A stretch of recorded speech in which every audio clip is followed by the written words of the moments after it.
ఎఫెసీయులకు రాసిన పత్రిక 5వ అధ్యాయము 27వ వచనాన్ని చదువుకుందాము. అటువలే అక్కడి నుంచి చదవండి. అటువలే క్రీస్తు కూడా సంఘమును ప్రేమించి అది కళంకమైనను ముడతైనను అట్టిది మరి ఏదైనను లేక పరిశుద్ధమైనదిగాను నిర్దోషమైనదిగాను మహిమగల సంఘముగాను ఆయన తన ఎదుట దానిని నిలవబెట్టుకొనవలెనని వాక్యముతో ఉదక స్నానము చేత దానిని పవిత్రపరిచి పరిశుద్ధపరచుటకై దాని కొరకు తన్ను తాను అప్పగించుకునేను. చాలండి. ప్రతి వివాహంలోనూ చదువుతారు కదండి ఈ వాక్య పట్టణం. ఏంటి ఇప్పుడు వివాహాన్ని గురించినటువంటి వాక్యాన్ని చెప్తున్నారు అని మీలో ఆలోచన రానివ్వక, మనం చదువుకున్నటువంటి వాక్య భాగము సంఘానికి ప్రభుకి మధ్యలో ఉన్నటువంటి రిలేషన్ గురించి పౌలు గారు రాయటం జరిగింది. ఇక్కడ ఎలా రిలేట్ చేస్తున్నారంటే, ఈ భూమి మీద ఉన్నటువంటి వివాహ వ్యవస్థ అంటే భార్య భర్త ఏదేను తోటలో ప్రారంభించబడింది కదా. అయితే ఇప్పుడు సంఘమునేమో స్త్రీగా, పురుషునేమో దేవునికి సాదృశ్యంగా ఇక్కడ ఉపమాలంకార రూపంలో చెప్పబడింది. ఆయన మాట్లాడుతూ ఏం చెప్తారంటే, స్త్రీలారా మీ సొంత పురుషులకు లోబడి ఉండండి, పురుషులారా మీ భార్యలను ఏం చేయండి, ప్రేమించండి. ఎలా అంటే ఆయన చెప్తూ మాట్లాడుతూ, మీరు ఎలా ప్రేమించాలి అంటే, మీ భార్యలను ఎలా ప్రేమించాలి, మీ భర్తలకు ఎలా లోబడి ఉండాలి అంటే అక్కడ స్టార్ట్ అయింది. అటువలే క్రీస్తు కూడా సంఘమును ఏం చేశారు, ప్రేమించారు. సంఘము భార్యతో పోల్చబడి, అంటే సంఘము అంటే స్త్రీలు పురుషులు పిల్లలు పెద్దవారు అందరినీ కలిపి ప్రపంచవ్యాప్తముగా సంఘములన్నిటినీ కలిపి దేవుని బిడ్డలందరినీ కలిపి మారు మనసు పొందిన వారిని, యేసు ప్రభు పేరట విశ్వాసం ఉంచిన వారిని అందరినీ కలిపి సంఘము అని పోల్చబడింది. ఈ సంఘం అంతా ఒక స్త్రీ అయితే యేసు ప్రభువారు పురుషుడు. రేపు మనమందరము ఈ లోకాన్ని విడిచిన తర్వాత అక్కడ గొర్రెపిల్ల వివాహోత్సవ సమయము ఒకటి రాబోతుంది. ఆ వివాహ సమయమునకు సంఘం అనేటువంటి ఈ ప్రదానము చేయబడినటువంటి భార్య తన్ను తాను సిద్ధపరచుకోవాలి. మనమందరము కూడా ప్రభువునకు ప్రదానము చేయబడ్డాం. మారు మనసు బాప్తీసం పొందుట ద్వారా, విశ్వసించుట ద్వారా, ప్రభువుని ఒప్పుకోవటం ద్వారా, దేవుణ్ణి హృదయంలోనికి చేర్చుకోవటం ద్వారా, రక్షణ పొందుట ద్వారా మనమందరము ఎంగేజ్మెంట్ చేయబడ్డాం, ప్రదానము చేయబడ్డాం. అంటే ఇప్పుడు చూడండి, ఎంగేజ్మెంట్ అయిన వారి దగ్గరికి వెళ్ళి ఇంకొక సంబంధం వాళ్ళు వచ్చి అడుగుతారా? లేదండి, ఆల్రెడీ ఒక సంబంధాన్ని మేము ఓకే చెప్పేశాము, ఎంగేజ్మెంట్ కూడా అయిపోయింది అని చెప్పేస్తాం. ఎంగేజ్మెంట్ అంటే ఏంటి? ఇంకా వేరే వాళ్ళకి అవకాశం లేదు. ఆల్రెడీ ఒక పురుషునికి బద్ధురాలై ఉన్నారు. ఇక వేరే వాళ్ళు వచ్చి అడగటానికి కానీ వేరే ఒక్క పురుషుడికి ఎంట్రీ అక్కడ లేదు అని పౌలు గారు అంటారు ఒక పత్రికలో, నేను మిమ్ములను ప్రభువునకు ప్రదానము చేసి తిని. సంఘము అంటే మీరు నేను మనము దేవునికి ఏం చేయబడ్డాం, ప్రదానము చేయబడ్డాం. అంటే తొందరలో వివాహ కార్యక్రమాన్ని మనం చూడబోతాం. ఏ వివాహము? శరీర సంబంధమైన వివాహము కాదు. ఈ శరీర సంబంధమైన వివాహానికి సాదృశ్యమైన వివాహమే తప్ప ఆ వివాహములో శరీర సంబంధమైన ఆస్పెక్ట్ 1% కూడా ఉండదు. మాటకి మాత్రమే వివాహము, అంతే తప్ప ఈ లోకంలో దేవుడు నిర్ణయించినటువంటి వివాహము ఆ వివాహము కాదు. ఈ సంఘం అంతా సిద్ధపడే కాలం ఇది. ఎంగేజ్మెంట్ అయింది, ఇప్పుడు మనం వివాహమునకు సిద్ధమవుతున్నాం, రెడీ అవుతున్నాం. మీరు నేను ఇక ప్రపంచమంతటా ఎక్కడెక్కడైతే సంఘములు ఉన్నాయో వారందరూ కూడా దేవునిని వివాహము చేసుకోవడానికి, యేసు ప్రభుని ఎదుర్కోవడానికి, పెళ్లి కుమారుడైనటువంటి ప్రభుని వివాహము చేసుకోవటానికి సంఘము ఎదురు చూస్తుంది, సిద్ధపడుతుంది. మరి సంఘములో ఉన్నటువంటి మనము ఆ ప్రభుని వివాహం చేసుకోవటానికి, ఎదుర్కోవటానికి వరుడు ఎలా సిద్ధపడి ఉన్నారో ఆ వరుడుకు తగినట్టుగా ఇక్కడున్నటువంటి వధువుగా ఉన్న మనము, సంఘము సిద్ధపడ్డామా? సిద్ధపడి ఉన్నామా? వరుడైనటువంటి యేసు ప్రభు వారి యొక్క ఆ డ్రెస్సింగ్ ఎలా ఉంటుంది? ఇప్పుడు పెండ్లి కుమారుడు వివాహమునకు ఎలాగొస్తారో ఆల్రెడీ ఒక రకమైన ఊహ ఆ పెళ్లి కూతురు తరపు వారికి ఉంటుంది. దానికి తగ్గట్టుగా ఆ అమ్మాయిని సిద్ధపరుస్తారు. అంతే తప్ప ఇంట్లో ఎలా ఉన్న అమ్మాయిని అలా తీసుకెళ్ళి అక్కడ కూర్చోబెడతారా? అదే అమ్మాయి కదండి, ఏమి అమ్మాయిని మేము మార్చలేదు, ఎంగేజ్మెంట్ చేసుకున్నది ఈ అమ్మాయినే, ఇప్పుడు ఎలా ఉంటే ఏమిటి, మామూలుగా ఉన్న డ్రెస్సులో తీసుకెళ్ళి అక్కడ కూర్చోపెడతామని ఎవరు అనరు. ఎవరి సామర్థ్యం తగ్గట్టు వారు ఆ పాపని ఏం చేస్తారు, రెడీ చేసి ఆ పెళ్లి కుమారుని పక్కన తగినట్టుగా కూర్చోపెడతారు. యేసు ప్రభు వారు పెళ్లి కుమారుడై ఉన్నారు. ఆయన వరునిగా మన కొరకు సిద్ధపరచబడి ఉన్నారు, సిద్ధపడి ఉన్నారు. వివాహమునకు మనల్ని చేర్చుకొనుటకు పరలోక రాజ్యములో 7 ఏండ్లు విందు కాలమునకు, గొర్రెపిల్ల వివాహోత్సవ సమయమునకు సిద్ధపడుతున్నారు. ఆయన సిద్ధపడ్డారు. ఇక్కడ మనం సిద్ధపడి ఉన్నామా? మనము భార్య అవ్వబోతున్నాం, వధువుగా సిద్ధపడుతున్నాం. వధువునకు కావలసినటువంటి ఆభరణాలు, ధరించుకోవాల్సినటువంటి ఆ పెండ్లి వస్త్రము. అందుకని ఒక చోట ప్రభు అంటారు కదా, స్నేహితుడా పెండ్లి వస్త్రం లేకుండా ఇక్కడికి ఎలాగూ వచ్చావు? పెండ్లి వస్త్రము కావాలి మనకి. పెండ్లి వస్త్రము ధరించుకొని ఆ పెండ్లి కుమారుని దగ్గరికి వెళ్ళగలం. పెండ్లి వస్త్రం లేకుండా ఇది చాలా కాస్ట్లీదండి, ఇది పెండ్లి వస్త్రం కాదు కానీ నాకు చాలా ఇష్టమైందండి, నేను ఎప్పుడు ఇదే వేసుకుంటానండి, నాకు చాలా ఇష్టమైందండి అని చెప్తే అక్కడ ఒప్పుకోరు. ఇప్పుడు ఆ సహోదరుడు కూడా మామూలు వస్త్రాల్లో వెళ్ళాడు. అక్కడ చూసినటువంటి ప్రభు అంటున్నారు, పెండ్లి కుమారుని చేర్చుకోవటానికి, పెళ్లి కుమారుని దగ్గరికి వెళ్ళటానికి, ఈ రాజ్యంలోనికి రావటానికి నీకు సరైనటువంటి వస్త్రధారణ ఏది? పెండ్లి వస్త్రము ఏది? మామూలు వస్త్రము కాదు, వివాహమునకు సిద్ధపరచబడినటువంటి వస్త్రము, వివాహము చేసుకునేటప్పుడు వేసుకునే వస్త్రము ఏది? సంఘములో ఉన్నటువంటి మనము రేపు దేవుణ్ణి ఎదుర్కోబోతున్నాం. ఎవరిని ఎదుర్కోబోతున్నాం అండి? యేసు ప్రభుని ఎదుర్కోబోతున్నాం. ఎంత ధైర్యం ఉండాలి ప్రభువుని చూడాలంటే? యేసు ప్రభుని మన ఆత్మ ద్వారా, మన ఆత్మ రూపంగా ఉండి ముఖాముఖిగా ప్రభుని చూడాలి అంటే ఎలాంటి ఆత్మీయ మెట్టు మనం కలిగి జీవించాలి ఈ లోకంలో? చచ్చిపోవటం లేకపోతే ఎప్పుడో చచ్చిపోతాం, అది నెక్స్ట్ స్టెప్ అండి. చనిపోయిన వెంటనే కొన్ని రోజులు పట్టదు మనం ప్రభు దగ్గరికి వెళ్ళటానికి. అమాంతంగా ఈ ఆత్మ ఇక్కడ నుండి దేవుని రాజ్యానికి ఏమవుతుంది, వెళ్ళిపోతుంది. అందుకని ఎప్పటికప్పుడు సిద్ధపడి ఉండమని చెప్తున్నారు. అప్పటికి సిద్ధపడిన వారు బుద్ధిగల కన్యకులు ఏం చేశారు, లోపలికి వెళ్ళిపోయారు. 10 మంది కన్యకులు వచ్చారు, అప్పటికి సిద్ధపడిన వారు. పెళ్లి కుమారుడు ఎప్పుడు తలుపు తీస్తారో తెలియదు, పెళ్లి కుమారుడు ఎప్పుడు ఆహ్వానిస్తారో తెలియదు. అందరినీ సిద్ధపడి ఉండమని చెప్పి వెళ్ళారు. వీళ్ళు దివిటీలు సిద్ధపరచుకున్నారు, అదనంగా నూనె తెచ్చుకున్నారు. కొంతమందికి అవగాహన లేదు.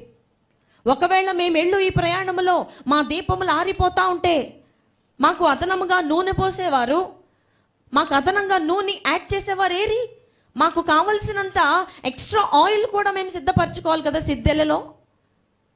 ఏం పర్లేదు, మేము ఎప్పుడు వెలుగుతానే ఉంటాం, మేమేం ఆరిపోము, పెళ్లి కుమారుడు దగ్గర దాకా వచ్చేసాం, ఇంచుమించుగా తలుపు తీస్తే లోపలికి వెళ్ళిపోతాం.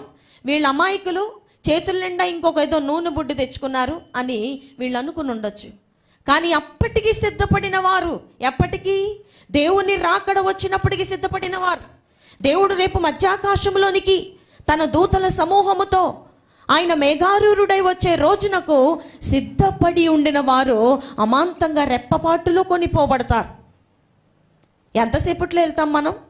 ఒకవేళ అప్పుడు దాకా దేవుని చిత్తమై మనం ఉంటేనండి, దేవుని యొక్క ర్యాప్చర్ అంటారు, సంఘము ఎత్తబడటం.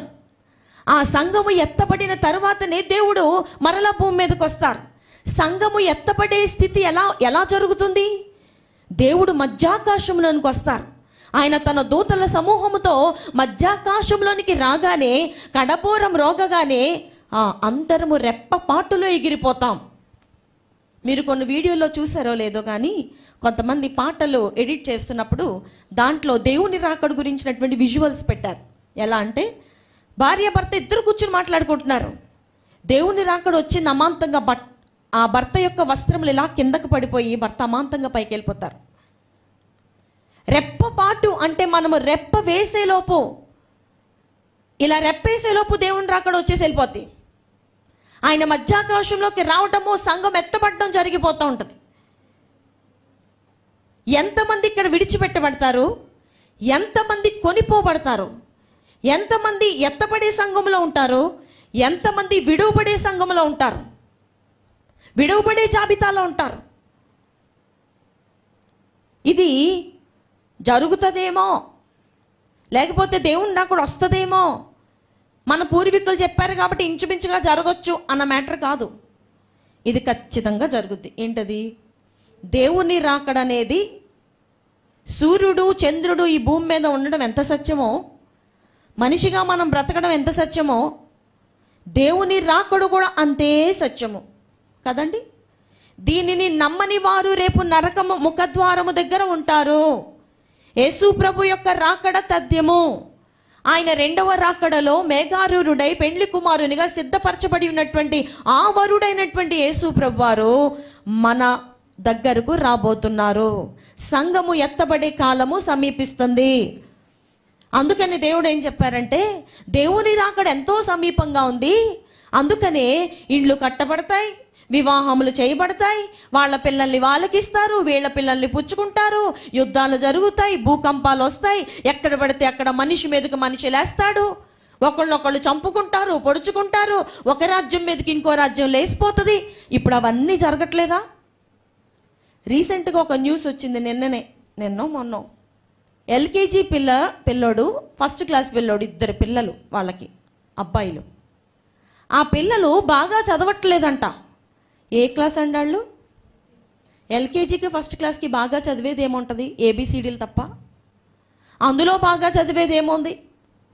ఏమీ రాని బిడ్డను తీసుకెళ్ళి స్కూల్లో చెప్పడం అంటే చాలా కష్టమే. మనం ఇంట్లో నేర్పలేనిది స్కూల్లో టీచర్లు నేర్పుతారు. ఆ ఏజ్లో ఉన్న పిల్లలు బాగా చదవటం లేదని చాలామందికి తెలిసే ఉంటుంది న్యూస్. భార్యనేమో తీసుకెళ్ళి ఎక్కడో ఒక స్కూల్లోనో మీటింగ్లోనో తన పని చేసే చోట కూర్చోబెట్టి, ఈ పిల్లలకి యూనిఫామ్స్ కుట్టిస్తాను, వీళ్ళకి సైజులు ఆది తీసుకోవాలి, నువ్వు ఇక్కడే ఉండు, వచ్చేస్తావని చెప్పి ఇద్దరు మగపిల్లల్ని తీసుకెళ్ళి ఇంట్లోకి వెళ్ళి ఆ ఇద్దరు పిల్లల్ని చేతులు వెనక్కి కట్టేసి 2 బకెట్ల నిండా నీళ్లు నింపేసి వీళ్ళిద్దరు తల తీసుకెళ్ళి అందులో ముంచేశాడంట.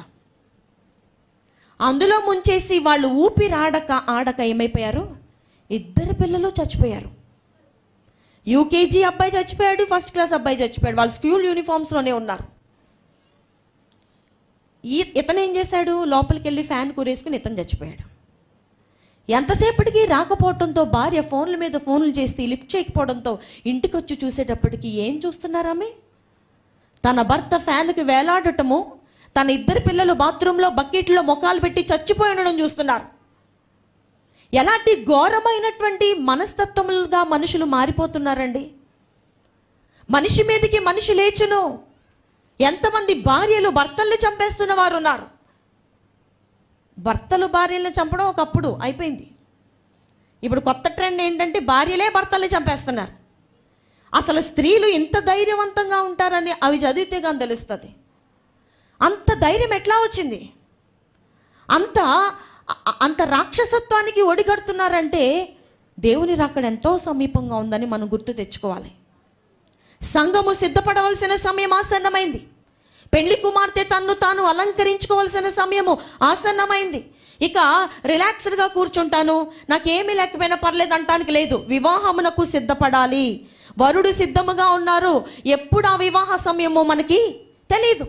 ఎప్పుడు ఈ లోకాన్ని విడిచి వెళ్ళిపోతామో, ఎప్పుడు దేవుని రాకడ వస్తుందో మనకి తెలియదు. కాబట్టి అప్పటికి సిద్ధపడి ఉండిన వారని చెప్పబడినట్టు ఎప్పటికప్పుడు మనము సిద్ధపడుతూనే ఉండాలి.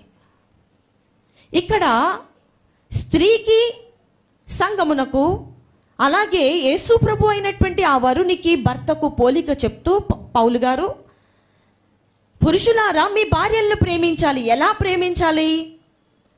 మీ భార్యలు ఎలా ప్రేమించాలి అంటే యేసు ప్రభు వారు సంఘమును ఎలా ప్రేమించారో, సంఘమును ఏ విధంగా ఆయన ప్రేమిస్తున్నారో అదే ప్రేమతో మీరు కూడా మీ భార్యల్ని ప్రేమించాలి. ఇది ఎంత కష్టతరమైన పనో తెలుసా? దేవుడు వివాహ వ్యవస్థను ప్రారంభించిందే తన యొక్క ప్రేమను మనుషుల్లో చూసుకోవటానికి, సంతానోత్పత్తి కలిగించడానికి.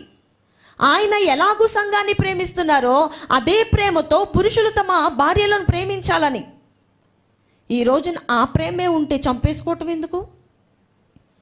ఆ ప్రేమే భర్తల్లో ఉంటే, ఆ ప్రేమే భార్యల్లో ఉంటే, లోబడే మనసు ఉంటే ముఖాలు మార్చుకోవటం ఎందుకు? ఒకరినొకరు చూసుకోకుండా, ఒకరితో ఒకరు మాట్లాడుకోకుండా ఎడముఖం పెడముఖంగా ఇంట్లో తిరగటం ఎందుకు? శరీరాన్ని చూసి ప్రేమించేవారు, అందాన్ని చూసి ప్రేమించేవారు, జుట్టును చూసి ప్రేమించేవారు, ముఖ కవళికలను బట్టి ప్రేమించేవారు, ఆస్తిని బట్టి ప్రేమించేవారు, ఇంకేదో ఉందని ప్రేమించేవారు. ఆ ప్రేమ లిమిటెడ్గా ఉంటుంది. ఆ ప్రేమ అన్లిమిటెడ్గా దేవుని ప్రేమ అని మనం చెప్పలేం. ఎందుకంటే దేవుని ప్రేమకు మనిషి ప్రేమకు గల వ్యత్యాసం ఏంటి? దేవుని ప్రేమ మనలో ఏమీ లేకపోయినా ప్రేమించింది. అర్థమవుతుందా? దేవుని ప్రేమ, యేసు ప్రభువారు సంఘాన్ని ఎలా ప్రేమించారట? మనలో ఎన్ని లోపములున్నా ప్రేమించారు, మనలో పరిశుద్ధత లేకపోయినా ప్రేమించారు, మనలో ఆయన కోరుకున్నటువంటి లక్షణాలు లేకపోయినా ప్రేమించారు. అదే ప్రేమతో భర్తలు కూడా భార్యల్ని ప్రేమించాలన్నారు, భార్యలు కూడా తమ భర్తలకు లోబడాలన్నారు. ఇప్పుడు సంఘముగా మనం ఉన్నాం, దేవునికి ఏం చేస్తున్నాం? మనం లోబడుతున్నాం. లోబడట్లేదా?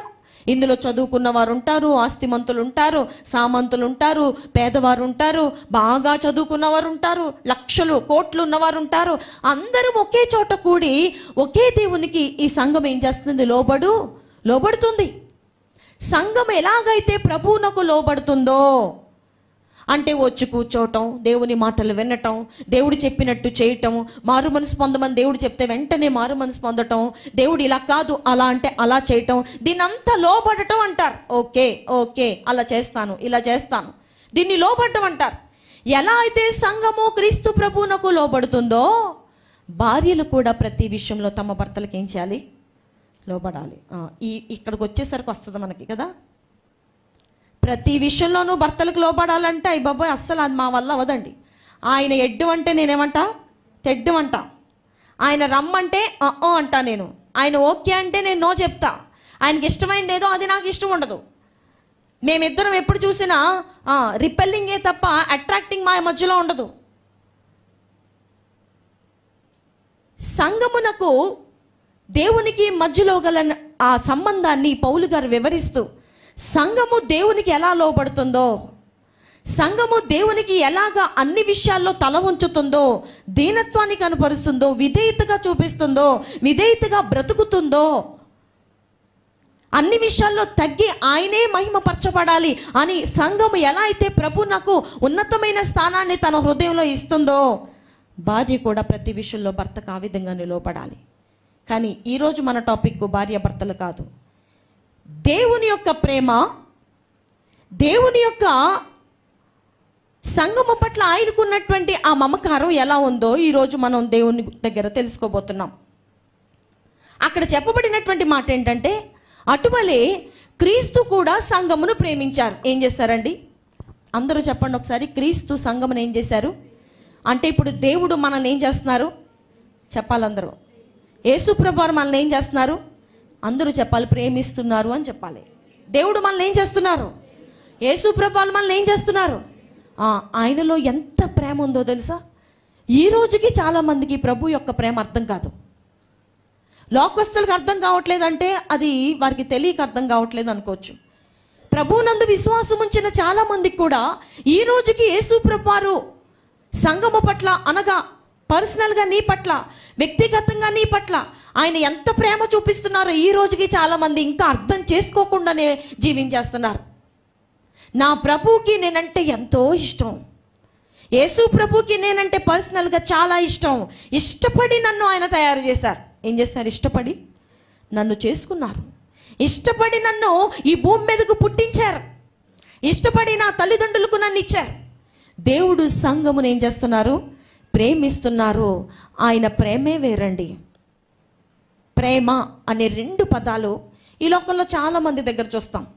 భార్య భర్తల మధ్యలో ప్రేమ, తల్లిదండ్రులకు పిల్లలకు మధ్యలో ప్రేమ, అక్క చెల్లెళ్ళకు మధ్యలో ప్రేమ, అన్నదమ్ములకు మధ్యలో ప్రేమ, ఎవరైనా సహాయం చేస్తే వారి పట్ల మనకుండే ప్రేమ, లేకపోతే ఇహలోక సంబంధమైనటువంటి లవర్స్ అని చెప్పుకునే వారి మధ్యలో ప్రేమ.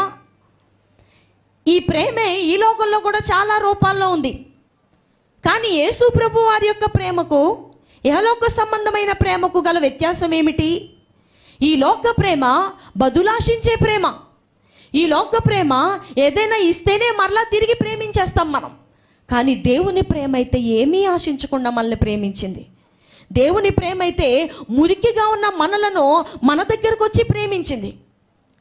అన్నీ ఉంటే ప్రేమిస్తాడు మనిషి, ఏమీ లేకపోతే ద్వేషిస్తాడు మనిషి, సహాయము చేస్తేనే ప్రేమిస్తాడు మనిషి, ఆపదల్లో ఆదుకుంటేనే ప్రేమగా చూస్తాడు మనిషి, కావలసినది ఇస్తేనే ప్రేమిస్తాడు మనిషి. కానీ దేవుని ప్రేమ మనలో ఏమీ లేకపోయినా, మనలో ఆయనకు తగినంతగా, ఆయనకు ఇవ్వగలిగినంతగా, ఆయన మనల్ని ప్రేమిస్తున్నారు కాబట్టి ఇది ఇస్తున్నాం మేము అని చెప్పలేనంతగా ఏమీ మనలో లేకపోయినా, ఆయన అంత పవిత్రుడై ఉన్న దేవుడై ఉండి, అంత హోలీ అయి ఉండి, అంత మహిమ కలిగిన దేవుడై ఉండి, మనలను, మురికిగా ఉన్న మనలను, దరిద్రులమైన మనలను, దుష్టులమైన మనలను, పాపాత్ములమైన మనలను ఆయన ఏం చేశారండి? ప్రేమిస్తూనే ఉన్నారు, ప్రేమించారు. ఆయన ప్రేమించారు కాబట్టి ఆ తర్వాత చెప్పబడుతుంది, అటువలే క్రీస్తు సంఘమును ప్రేమించారు. ఓకే, అది కళంకమైనను ముడతైనను మరి ఏది లేక తన ఎదుట దానిని నిలువ పెట్టుకొనవలెనని దాని కొరకు తన్ను తానే అప్పగించుకొనెను అని రాస్తారు. నిజముగా ఎలాంటి ఆ మాటలండి మనము ఊహించి రాయలేం. మనము ఎంత తిరిగినా అలాంటి ఆ మధురమైనటువంటి మాటలు కూర్చలేం. సంఘమును ప్రభు ప్రేమించారు, బాగానే ఉంది. అక్కడికి ఎందుకు ప్రేమించారు? మిమ్మల్ని అందరిని ఒక ప్రశ్న అడుగుతాను, ఎవరైనా చెప్పగలుగుతారా? యేసు ప్రభు వారు ఎందుకు మరణించాల్సి వచ్చింది? యేసు ప్రభు వారు సిలువ మీద ఎందుకు మరణించారండి? చెప్పండి ఎవరైనా. సులువుగా మనం ఏం చెప్తామంటే మన పాపాల కోసం మరణించారు అని చెప్తాం. కరెక్టే, చాలా కరెక్ట్. అది మన పాపములన్నిటిని ఆయన భుజం మీద వేసుకుని ఏం చేశారు? ఆ సిలువ మీద మరణించారు. కానీ ఇక్కడ చదువుపడుతున్నటువంటి వాక్య భాగాన్ని ఒక్కసారి అందరూ చదవండి. 27వ వచనం, ఎఫెసీయులకు రాసిన పత్రిక 5వ అధ్యాయము 27వ వచనం. అటువలే క్రీస్తు కూడా సంఘమును ప్రేమించి అది కళంకమైనను ముడతైనను అట్టిది మరి ఏదైనను లేక పరిశుద్ధమైనదిగాను నిర్దోషమైనదిగాను మహిమగల సంఘముగాను ఆయన తన ఎదుట దానిని నిలువ పెట్టుకొనవలనని వాక్యముతో ఉదక స్నానము చేత దానిని పవిత్రపరిచి పరిశుద్ధపరచుటకై దాని కొరకు తన్ను తాను అప్పగించుకొనెను. ఆ లాస్ట్లో అప్పగించుకొనెను అనే మాట దేనికి సూచన? సిలువ మరణానికి తన్ను తాను ఏం చేశారా? ప్రభు అప్పగించుకున్నారు. దేనికోసం అప్పగించుకున్నారు? మరలా మనం పైనుంచి చదివితే దేని కొరకు అప్పగించుకున్నారు? మీ పాపముల కొరకు ఆయన మరణించారని చాలా చోట్ల మనం చదువుతాం. కానీ ఇక్కడ ప్రత్యేకముగా రాయబడిన మాట ఏంటంటే, ఈ సంఘం అనేటువంటి ఈ స్త్రీని, వివాహము కాబోతున్నటువంటి ఈ స్త్రీని ఆయన ఎదుట నిలబెట్టుకోవటానికి, రేపు వరుడైనటువంటి యేసు ప్రభు ముందు ఈ సంఘమును నిలబెట్టుకోవటానికి, వివాహ సమయంకు తీసుకుని రావటానికి ఈ మధ్యలో ఉన్నటువంటి ఈ సమయం అంతా కూడా ఎలా తయారు చేయాలని ప్రభు ఈ సంఘములను ఏర్పాటు చేశారంటే, కళంకము లేనిదిగా. మొట్టమొదటిది ఏంటది? కళంకము లేని సంఘముగా నిలబెట్టాలని. కళంకము అంటే ఏదో ఒక లోటు, ఏదో ఒక మచ్చ, ఏదో ఒక ఉండకూడనటువంటి దేవునికి అయిష్టమైనది. కళంకమైనను ముడతైనను అట్టిది మరి ఏదైనను లేక ఉంచుకోవాలని ప్రభు మన కొరకు తను తాను ఏం చేశారంట? అప్పగించుకున్నారు. సంఘము కళంకముగా లేనిదిగా ఉండటానికి, సంఘము మహిమగల సంఘముగా రేపు దేవుని ముందు నిలబడడానికి, సంఘము పరిశుద్ధమైన సంఘముగా ఉండడానికి, మనమందరము పవిత్రులముగా ప్రభు ఎదుట నిలబడాలని ఆయన మన కొరకు మరణించారండి.